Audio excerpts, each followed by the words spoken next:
Swimming lessons is the only sport that can save a life. So then we had to find the money to put $1 million building on top of the property. And 2 women teaching swimming lessons, nobody said yes. No banks. We had to find money. And nobody wanted to give 2 women that don't have like a proven industry business.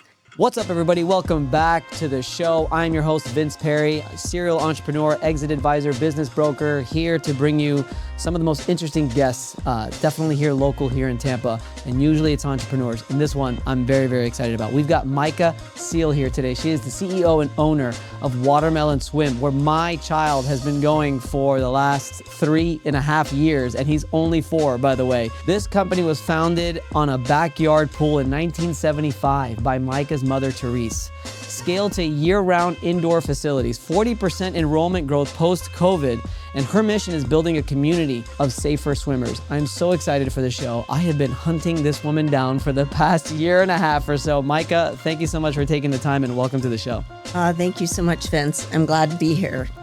Tell me a little bit about yourself before I start drilling you with questions, because before you even get started, I do want to commend the business that you have built. The reason why I've been wanting to talk to you for so long is because when I was doing the parent-toddler? Parent-tot. So I would go into the pool with my child, and the instructor would be there, and we do all this stuff, and rock around the Rosie and all this stuff, and we still have videos of it. It's so cute. And I noticed, I've been a business owner for 17 years. I've owned 5 different businesses. And also, like I was telling you off air, I also own the tennis academy. So I know what it's like to teach kids, have instructors, and all of that stuff. And you could just tell from the moment you walk into that place, Micha, it's just run like a well-oiled machine. From the staff at the front desk that no matter what, because man, at 4:30, 5 o'clock, 5:30, 6 o'clock, that place is lit. There's so many people. You're talking kids and parents, just triples, especially the 2 parents are there. So many people. And no matter how crazy the front desk is, they will always stop what they're doing and give full attention to the person. So that's the first thing I noticed. And the second thing I noticed was, as soon as we walked into the pool, I knew that there was a curriculum. Not knowing there's a curriculum, even though you have it on the board, you can tell that there's a curriculum everybody's doing. And then my favorite of them all is the one I told you about that I wish I would have thought of, is at the end of every single swimming lesson, the instructor goes back with the students to greet the parents and gives an update on the students' progress to each parent. Game changer. So I just wanted to share that with you. Well, I appreciate it. And that doesn't happen overnight. So It's been years of trials and tribulations, but we really tried to focus on the relationships. And I think that is where we excel. Okay. Tell me a little bit about the history of Watermelon and how it came to be. So I'm a Tampa native. Okay. My dad was a cop in Tampa. My mom had 5 children and was a true entrepreneur herself. And as children, she was always trying to find things within the home that she could make money at, but yet stay home with her children. And so we were beekeepers. We went out into the bay and caught seahorses and sold dried seahorses to China.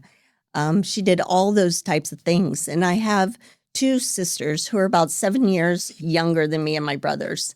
And they were in a preschool. And this preschool had a swimming lesson component.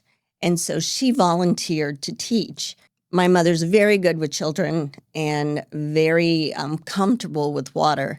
So when her parents moved from Chicago in the 50s, they bought a spring in Tarpon Springs. It's called Wall Springs. And my mother taught her first swimming lessons at 9 years of age. Whoa. Yes. So she was very good with teaching children, and people started to ask her to teach privately. And not just one, but many.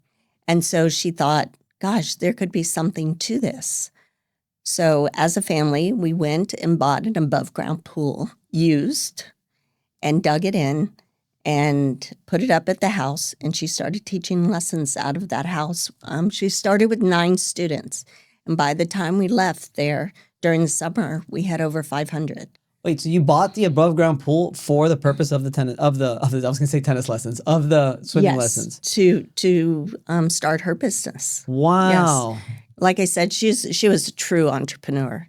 So What did that teach you about business before you ever even ran one? hard work brings success through discipline, honestly. And if you love what you do, it's not really work. Right. So, and she loved children, or she's still here. She loves children and she loves the water. And combined, it's just a passion that not only she has, but she's passed down to her family. Now, we talked about, in your notes I have here, talk about your mission for building a community of safer swimmers. What's that mean to you? And was that passed down from your mother as well? I mean, For sure. she wants to make money, right? I get it, right? She wants to start a business. There's that aspect of it. But did the passion for the mission around building a community of safer swimmers come after the fact, or was it before? When do you feel that? And is that yours or is that hers? I'm sorry, a little. So of course, too many I think questions. she started it, but when you start to understand the difference that you're making, even as a young person, as a high school student, you understand that making a difference is really and truly what life is about. Whether it's with your own family, whether it's within your community, and drowning is the leading cause of death for children 1 to 4. And so the first time you hear a story about a mom who has lost her 2-year-old and is bringing her 4-year-old to swimming lessons, you know you're doing something right. You've heard that story before. Many times. Many, many times. And it is excruciating and it is preventable. And drowning is preventable. And that is what we're trying to educate the community about. How soon do you start a child? You can start them as soon as their umbilical cord falls off. How do you do that?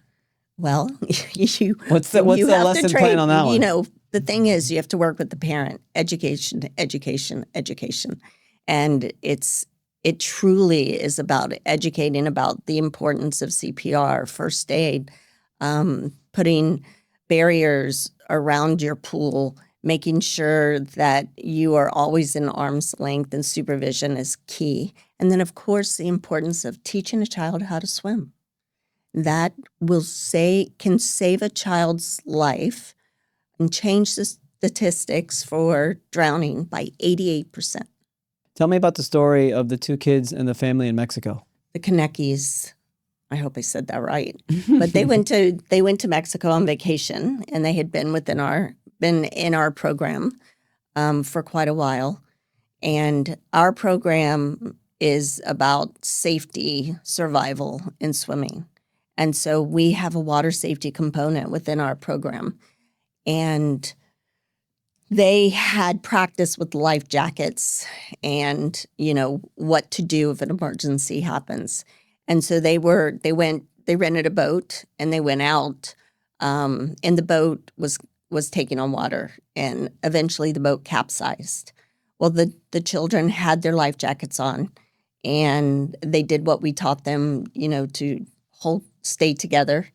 The mom had a rope caught around her foot, so she was taken with the boat. And so the dad had to save the mom.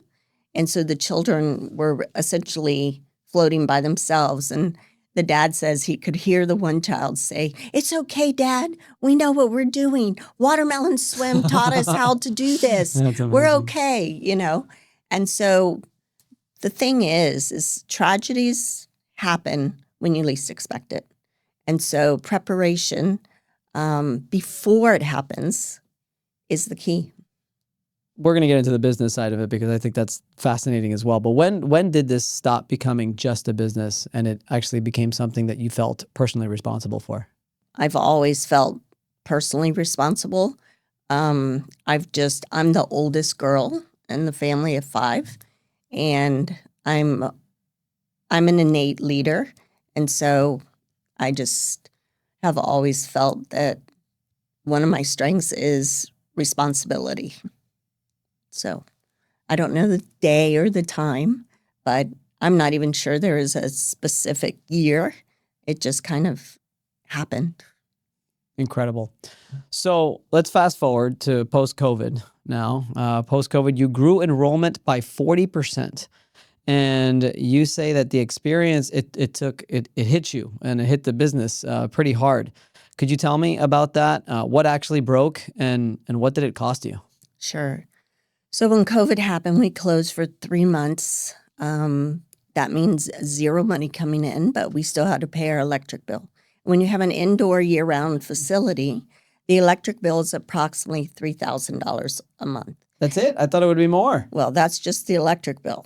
So then you have the chlorine, there's just so many expenses, right? That you have to pay the mortgage. Like there's just so many expenses that come to that. But we did not lay off a single employee. After COVID, we started back with 30% of our clients. So it started back slowly. But within a few months, we realized that people wanted to get back into the pool. They wanted to get out and about and start their lives back. And so we had at least 2,000 students on the wait list. And it was incredible. As we worked through that wait list, we increased our enrollment by about 40%. But with that comes a cost because we were not prepared. We were not prepared safety-wise. I don't think we had enough feet on the deck, right? Eyes on the children. We had to hire more people, and training an instructor to teach children isn't like flipping French fries, or flipping pancakes, I guess. It really takes quite a long time to train an instructor. When I say a long time, it's like 3 months. Wow. Yes. And that's for the initial training. They're then working with trainers that are experienced for quite a while as well. So you don't just let them go. Because if you have an instructor teaching your child, you want to make sure that they are extremely well trained, which is another interesting topic. The amount of clients we had at all locations had just exploded. And organizationally, we just weren't prepared in so many different ways. And I think it hurt our reputation, to be honest. I think our reputation took a hit. And the product of teaching children become safer swimmers, I think had lessened. And so we had to take a step back and say, okay, what can we do better? What do we need to change? What methodology are we using that isn't working for this amount of students? And again, we're teaching 7,000 students a week how to swim. So what did you rebuild first after the growth stumble? Systems, leadership, culture, or something else? So I think it was our systems. First came safety, making sure that we put lifeguards on every deck.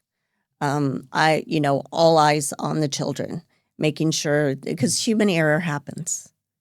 It's human, And so we want to try and make sure that all of those, that we had stopgaps for an accident to happen. So safety always comes first. And then the training and making sure that what we once were and how strong of teachers we were, when you grow your team, it gets muddled. It gets watered down. Yep. Right? And so we had to work on our training as well. And then I've always thought that we have a super strong culture. Mm-hmm. So although you can always get stronger and stronger. So really we just looked at everything. We looked at how we organized the pool. We looked at our lesson plans. We looked at our all of our systems to make sure that we were offering the best to the community that we could. So is the watermelon that I've been introduced to today much different than the one pre-COVID? I would say we're sharper, and I would say we're more customer friendly. But all in all, we're the same. Huh, because it's sharp. Yeah. You can always get better, and I think that is what we were concentrating on. After COVID or always before that as well? Oh, always, always. But after COVID, I think it showed us that there are certain things that we have to pay attention to. And so if you're not always scrutinizing your business, I think you could be missing something critical. So what is it like? What is it like for somebody coming in and working at Watermelon? What's that process like?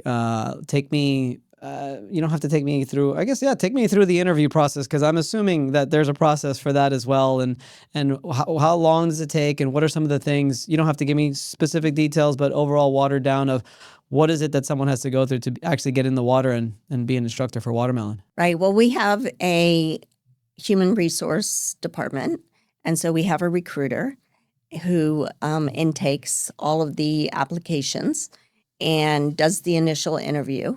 And is it a good fit? Will they fit our culture? Do they love children? And do they love water? We can train the skill, but you can't train the personality. So we want to hire that individual that just loves children and then is teachable. I would say loves the water as well is important, because they're in the water. They're in the water hours. for many hours. Yes, that's very important. Then they have an interview with the site manager at the location. They actually go through 2 different interviews, and then there's an onboarding process. Okay. And then there is about a 3-month training process. Is it 3 months before they get in the pool with a child, or is it that sort of like at the same time? No, it's interactive. Okay. Within the water. So you have to touch water and you have to touch those children to be a very good teacher. Is the training program for Watermelon, is it specific to Watermelon only? It is. It is specific to Watermelon. So we've spent 50 years trying to get our systems right and in place. And if you follow the program, you will have a good swimmer.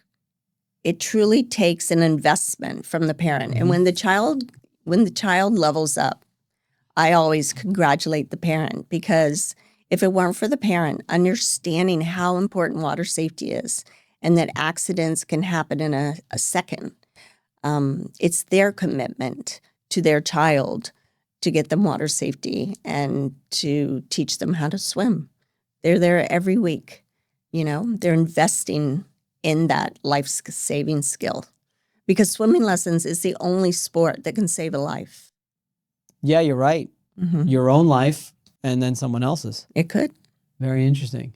Kudos to you that one time where your team told us to wear full clothes just in case they fall into the water. There was one day that you guys asked us that, hey, the next lesson, they need to be wearing jeans, pants, and a shirt or long, heavy as we can get them. as possible. Mm-hmm. And then the whole lesson was with their clothes on, just so that they could know what to do if they fall in the water. Yes, that's during our water safety week. Yep. And we have 2 of those a year.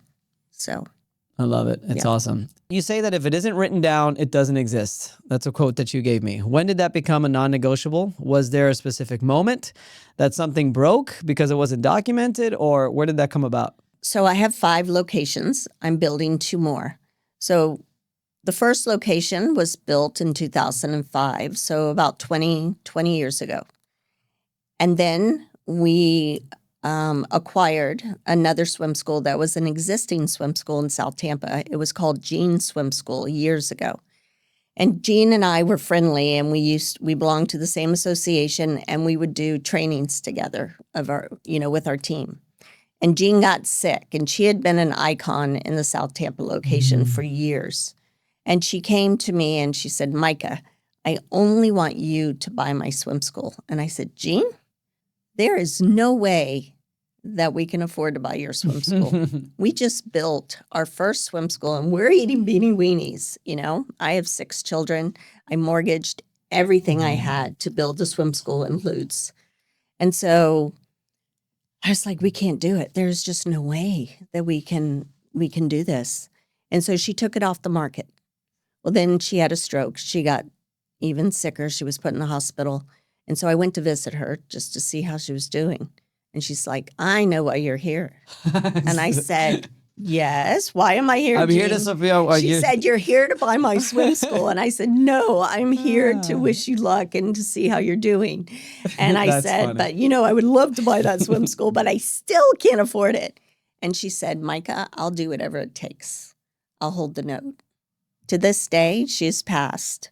Her daughter still holds the note, and we owe just very little, but it's such a low interest rate, it doesn't make sense to pay it off. But that is how we got our second location. I thought going from one location to two locations was very difficult. And because I was there every day at the Lutz location, the first location, Is the Lutz location the first location? the first indoor year-round location. Okay. So we had seasonal locations for years and years. But this was the first one, which is quite a story. Did you guys build that Yes. from the ground up? up? We bought the property. The property already, you bought the land. We bought the land. Wow. Yeah, we bought the land. We had to rezone it. And if I told you the story, it's quite a story. So that's where my son goes, by the way. Yes, it's right on Dale Mabry Highway. Yep. My mom and I had been trying to find property. We knew we wanted to build. We were at Heritage Harbor. What year was this? That was about 2003. Oh my goodness! So we that built area it- did not look anything like it looks now. No. We actually were leasing water at Heritage Harbor for 4 years. And we had 12 instructors in the water, and we could hear the rumblings that we were getting too big. And the residents didn't like it. Got it. And so we knew we were going to get kicked out. And so we started looking for property, like our third year at Heritage Harbor. But everything was so expensive, or it was too small and too expensive, because with building a swim school, parking is essential. Like, you have to have a lot of parking. So I saw a guy putting a sign, a for sale sign in the property on the Lutz, at the Lutz location. I had some of the kids in the car, and I was like, "Do not move, do not breathe, do not fight. I'm going to be just a minute." So I get out, and I'm like, "So, what are you doing?"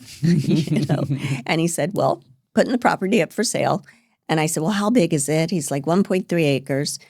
I said, "Okay." He said, "There's no water here." And I was like, "Well, that could be a problem. Yeah. I need a pool." "There's no water here. It would have to be rezoned." I was like, "Okay, I think I could probably figure that all out. I'm pretty smart." And I said, "Well, how much is it?" And he said, $150,000. And I was like, "You take that sign, put it in your trunk, and I'll have a check tonight for you." So then we had to find the money to put $1 million building on top of the property. And 2 women teaching swimming lessons, nobody said yes. No banks. My mother and I bought our first suits, like clothes, because we had to go and we're used to wearing swimsuits. And we had to find money. And nobody wanted to give 2 women that don't have like a proven industry business. And so we went to a mortgage company that charged us out the yin-yang, for a very, very high percentage rate. And we were determined that we would refinance as soon as we could. But they took a chance on us where no one else would. Wow. And we went to a lot of banks. And so people wonder, how did you open with a full parking lot? Like, the building was being built. We got it rezoned. We had everything done. I had to build it like a house because the Lutz area did not want it to look commercialized. So that's why it has the look of, it looks like a house. home. Right. And so there were a lot of hoops that we had to jump through, but we knew we could make it work. So on the first day, the parking lot was full. And people were wondering, well, how did that happen? Well, I lived very close to Heritage Harbor, and I had an acre property that I had just built a 40-foot pool behind my house. And I have 6 children, and so I needed a big pool. And we started teaching lessons out of my house for 2 summers. And so at that point, it was just seasonal. But imagine 300 cars coming down the street that has 9 homes on it. And so all of my neighbors, I had been there 8 years. Right. So I had to go to all of them and say, look, I'm building a school. This is only temporary. And then I hired them all and I taught their children for free. So everybody was pretty happy. And then I put a porta potty out in the front yard because my house couldn't, take all of those people. So we just transferred everybody from my home location to the new school. Amazing. So you started with a packed house. Yep. How long did it take to build it out? 2 years. 2 years? Mm-hmm. Wow. Yeah.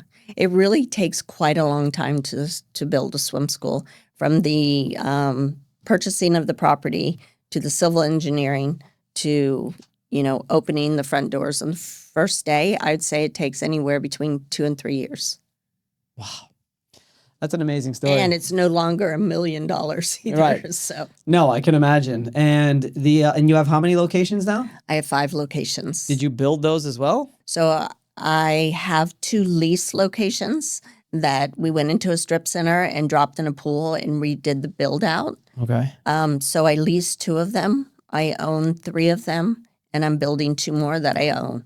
That's amazing. Mm-hmm. And it is privately owned.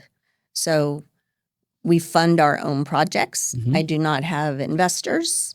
I have a relationship with DFCU, which is a bank in Tampa, which really is, those relationships is how I've been able to scale. Amazing. Tell me, let's get into sort of how everything is run on a day-to-day. When did you move from swim instructor to operator to leader of leaders? What did you have to let go of, and how hard was that? Well, I would say that I truly probably got out of the water maybe just 5 to 7 years ago. Really? Yeah. And that means, like, I don't teach lessons. I will get in and play. I will get in and train my instructors if needed. Or I'll just get in to, just to have a good time. Were you a competitive swimmer at all, or no? No. This is all just a business, always. It's a business. And I love children, Yeah. and I love water.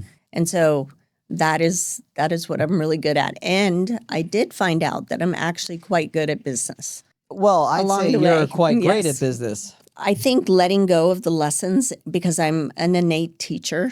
I've always been a really good teacher of anything. And so understanding that to scale, to teach more children, which is the goal and the mission, is to create a community of safer swimmers. You can't do that if you're teaching every single lesson.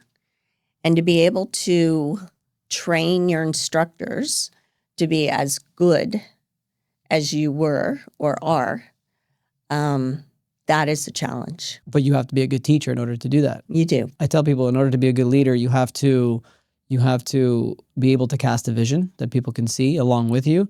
You have to be able to keep track of metrics. But most importantly, number 3 is you have to be able to teach and You have to be able to teach educate and others. coach. And then you have to have it passed down and have other teachers. So we have 175 employees now, and keeping that consistency and that level of professionalism and expectation that our reputation has, I think is the challenge. And if you can do it and do it well, that's a success. I was just telling my last guest here, he only has 2 employees. I only have 2 employees. I kind of want to keep it that way. Yeah. Because I've had 20 plus employees. You have 100. I mean, that's a whole different level, but that's very stressful. It's tough when you're dealing with personalities. It is, but we also have it set up to run truly like a business, and it runs like a flywheel. Mm-hmm. So I don't have to be in the office every day. I'm not in the office every day. But we have great team members and managers that understand the vision, the mission, and the values. Have they all started as an instructor? Not all of them, but most of them. Yes, I actually have a manager right now who I taught when she was 2 years old. That's awesome. Who then came back to be an instructor, and now she's a manager at our Riverview location. Do you have core values? Of course. What are they? What are they? They are family first, passionate, celebration, integrity, and did I say celebration? Yes. Okay, that's them. Yeah. That's awesome. You mentioned that discipline creates freedom. You say that as a leadership principle. Where did that belief come from, and what did it look like before you had it? So I think discipline creates success. I think it drives success. And I think being that consistent leader, that person that is always there, supports you, supports the team. And one thing we have is a manager and training program. And this was developed about 20 years ago, about 18 years ago.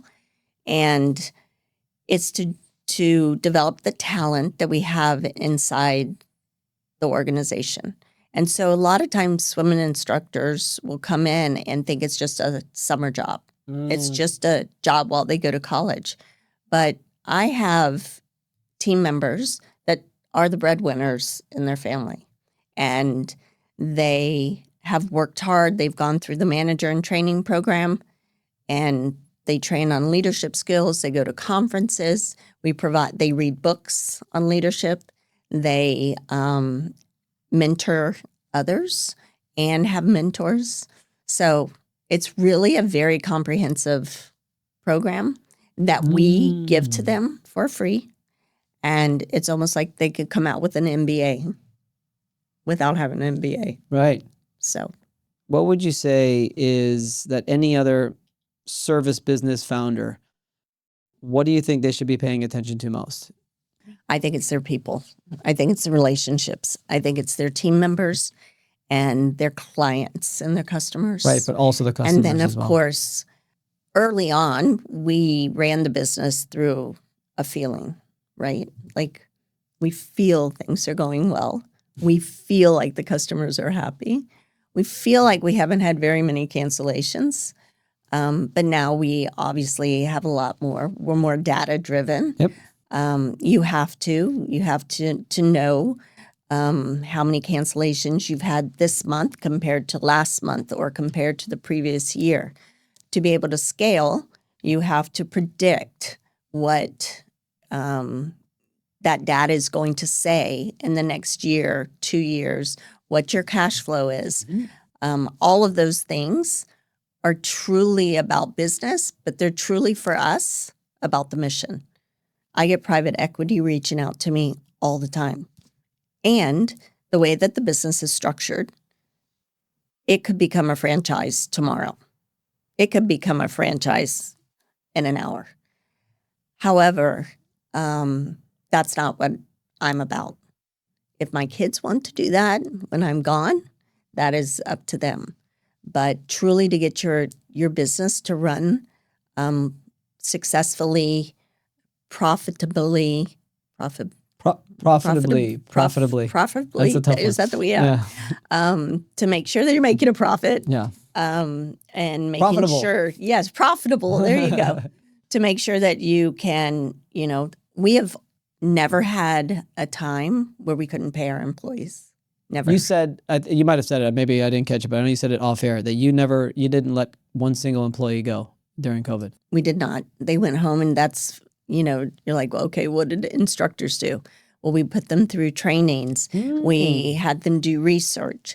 And now not all of them chose to stay, Some of them just didn't want to do that, which is fine. But those that wanted to stay with us, we kept working. What do you say to the people that ask you, how are you able to develop a culture like this where people are studying and reading leadership books and helping others and leading others and all of that stuff? I just think it's about finding value in others. I think the young people today want to continue to learn. They want to feel like they're making a difference. And I think giving them that opportunity creates that culture where you train them so well that they could go anywhere, but they choose to stay. Do you have any leadership stories that you have from past employees and people that have worked for you that have just sure. turned into just I something? have leadership stories about myself. I would never be there's this one story I tell. There was this one employee who I had invested so much time in. And every time I turned around, she would just kick me in the gut, not really. Yeah, no, but I've had those employees. Yeah, that you're just like, you just give and give and give. And this particular day, she had just really shown her ass. I call them cancers. Yes, cancers. And I just had enough. I had enough. And I think I pulled her out of the pool by her bathing suit and put her up against the wall. In front of everyone? This is years ago. I was just a young leader, I was just so young and I was so mad. And this day you would never think, or I would never think of doing that. But that's how you grow as a leader. You just get better and better, at what you do and how you build team members. I have team members that have been with me for, I have a bookkeeper who's been with me for 34 years. I have team members that have been with me 20, 25 years. So what's the hardest leadership decision you've ever made? That would be to rebrand. Really? From Seal Swim School From to Seal, because Watermelon yes, you didn't mention that. It started off, your mom is, your last name is Seal. Right. To reseal, it was called Seal Swimming. Yes. Seal Swim School. And I have two sisters, and they teach swimming lessons as well. Our models are very different. They are seasonal outdoors. I am year-round indoors. Oh, they have swim schools too. Yeah.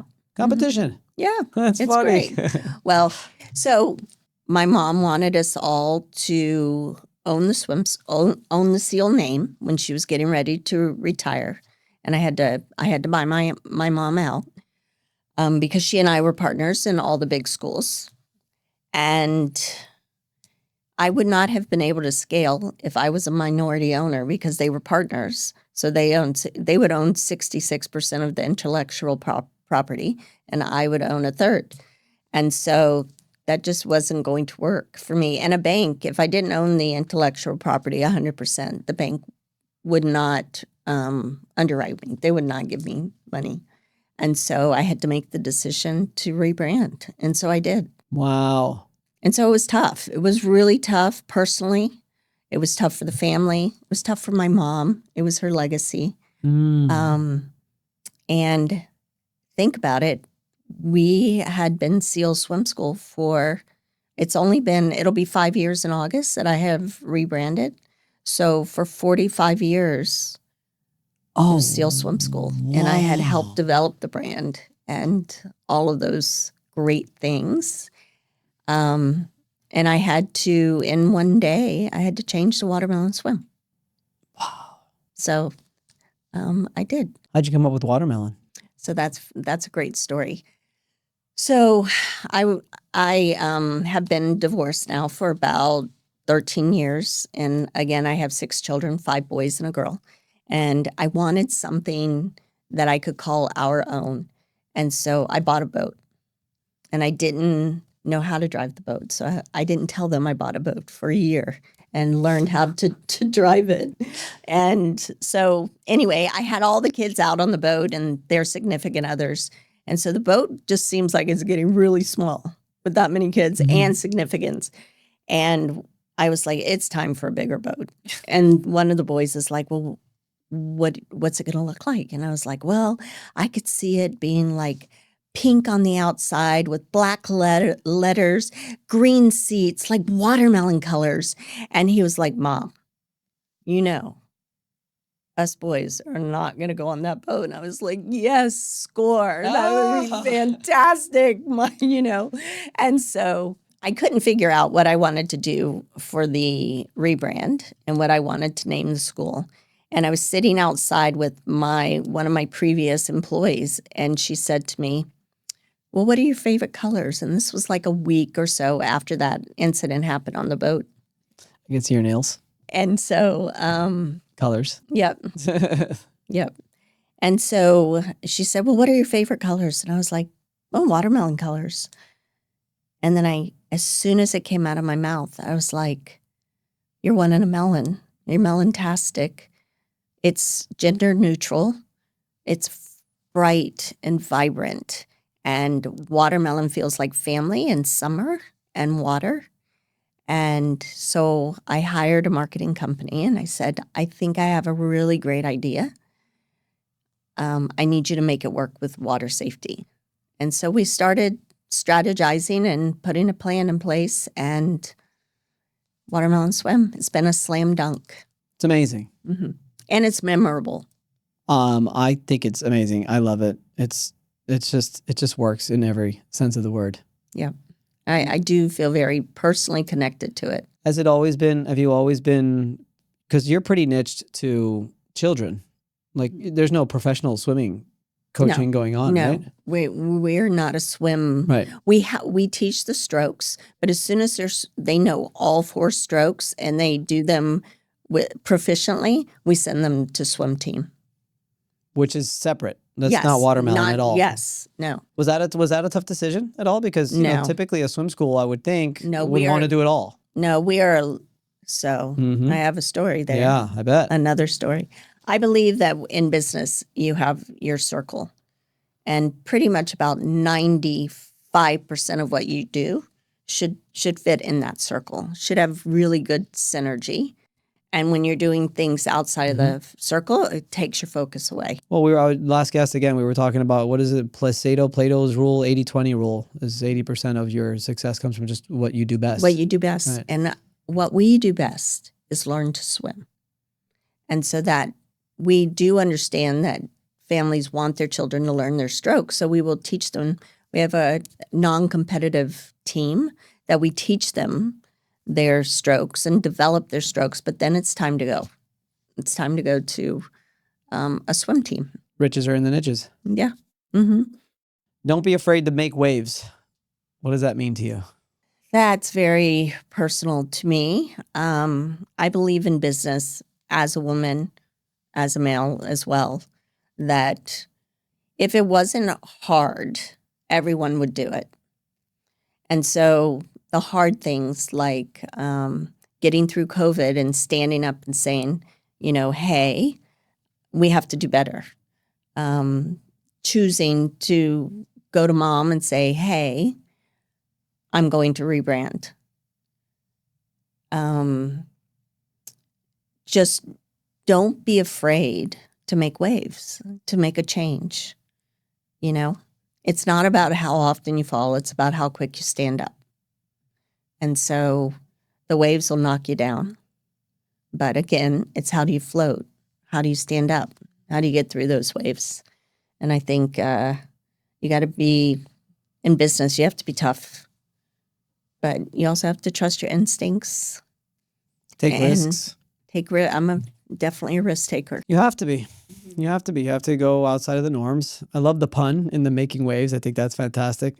But yeah, I mean, you have to be willing to take risks. You have to think outside the box. One thing that, excuse me, took me a while to learn in business is going with your gut. Also, you have to be, I think, confident in a way that is like, to some people, it's absolutely ridiculous in a way, because you have to really believe in what you believe in and what you think is right, because everyone else is going to tell you that that's probably not the way to do it, or they have their own opinion about it. And you have to really go with your gut. It took me a while, but in order for you to go with your gut, you have to be really comfortable in your own skin. And that also takes years to get to. It does. It takes time and experience.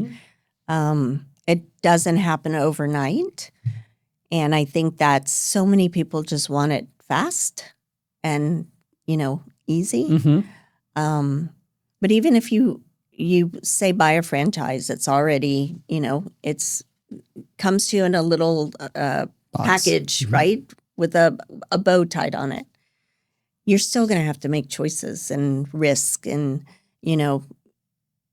do it to the best of your ability. So it's every day is not going to be, not going to be a birthday. So what's Watermelon look like in the next 5 years? So in the next 5 years, I would like to have 10 locations. So I have 5. I'm building 2 currently, and I have my eyes an LOI on a piece of property on 52, so that would be 8.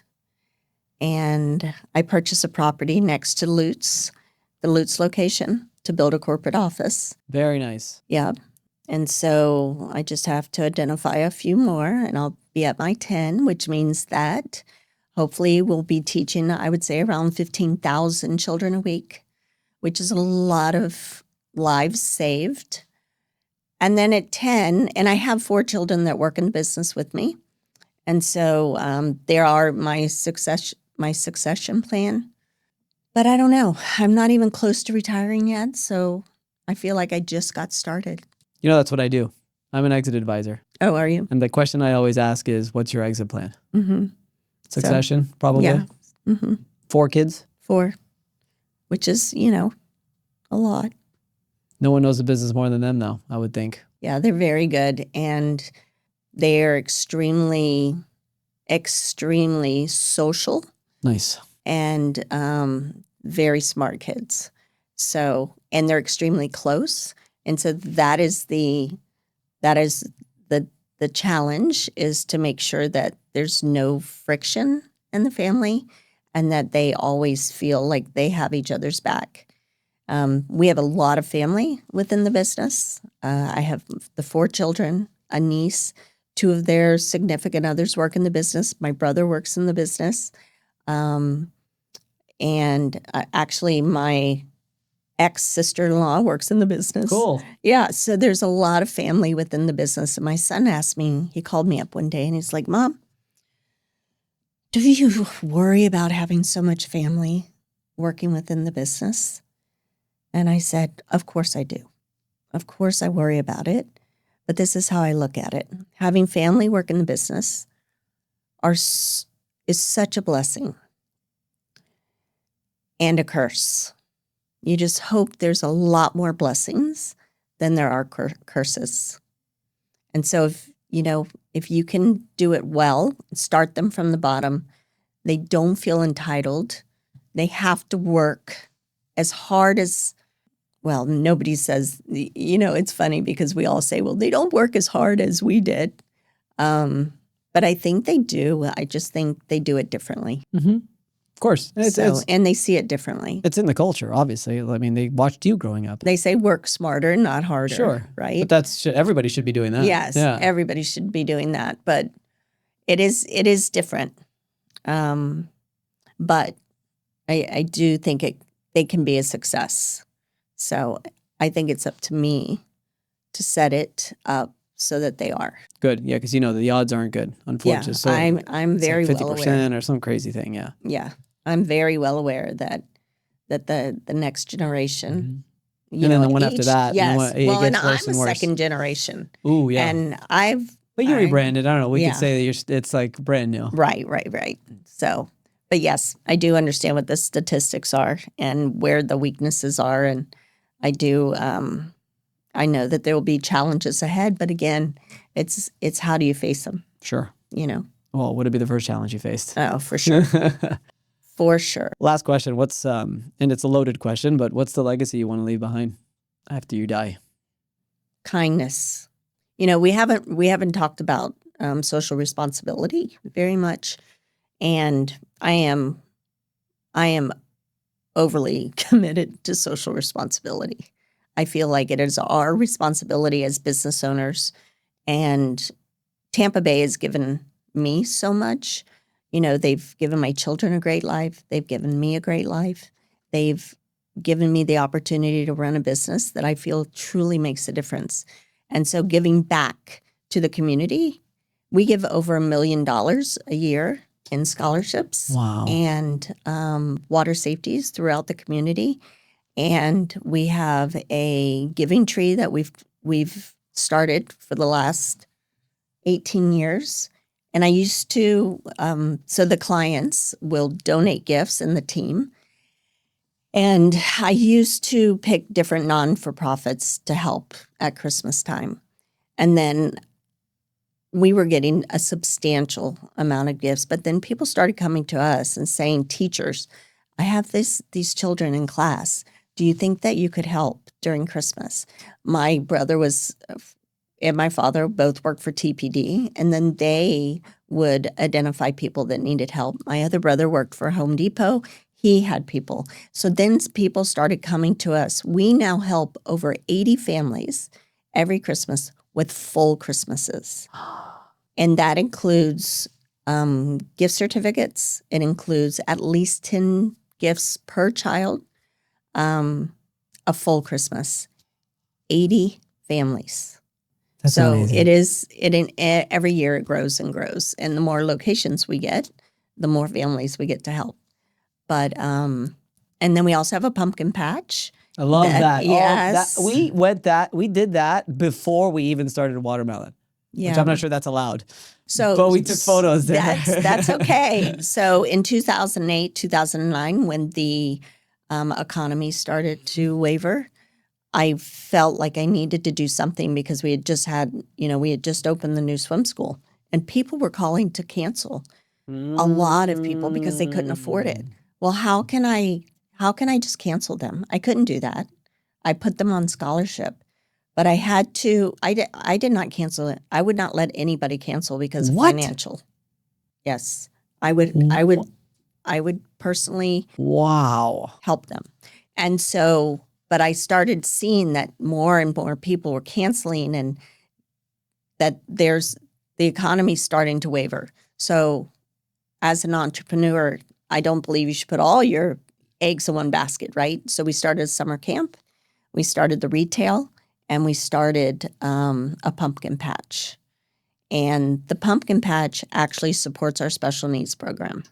And so those expenses that people have that have children with disabilities are so incredible.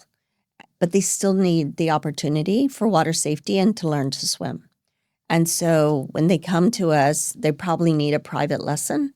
And those are, very expensive. And so we'll give them lessons at group rate, and then we will eat the cost. We will put them on scholarship, basically, from Watermelon Swim. And so the pumpkin patch helps aid that. So I really, truly believe my legacy would be my children. It's non-negotiable for me when I'm gone for them not to carry on the same views and beliefs that as successful business owners, it is our true responsibility to give back to the community. Well, if anybody can train them, it's going to be you. Yeah. Well, we'll see how well they're trained. But I love how you're relating it back to the importance of business ownership, because I think stupid people, they look at business owners as just like these snobby business owners. It's all about them. We get all the time. Mm-hmm. It's all about the money. Mm-hmm. And little do they know. Little do they know that Mm-hmm. I had my daughter, Mm-hmm. with the kids at the grocery store, and she would call me. I'd be at work.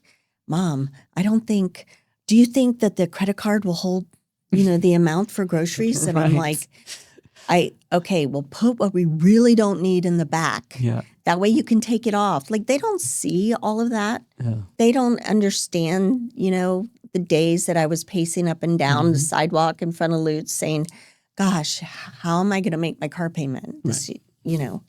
And so. Well, but they don't see also how much you do for the community. How much you do for the community. Yes. But I'm not out there saying, right, this is what we do. And it's not your job to show them what you do. No. I believe that as business owners, it's okay to do it quietly. Of course. So. Well, Micha, this was a real pleasure. Tony, you had to have liked that one. I know you were listening on that one. That was amazing. Thank you so much. Tony doesn't listen to all of them. He can't. It's impossible. But I have a feeling he was listening to that one. And thank you so much for your time. I really appreciate it. And thank you for making the commitment to teach your son how to swim. For sure. So I have a gift. I always forget. Fantastic. I always forget my gift. Nothing crazy, but I like to give a gift to Mike. I don't know if you're a wine drinker. I'm a wine drinker. Sweet. That's my favorite gift. Yes. Sweet. That's for you, much. Just for taking the time to be on the show. Thank you so much. I Thank appreciate it. All right. Thanks, Tony.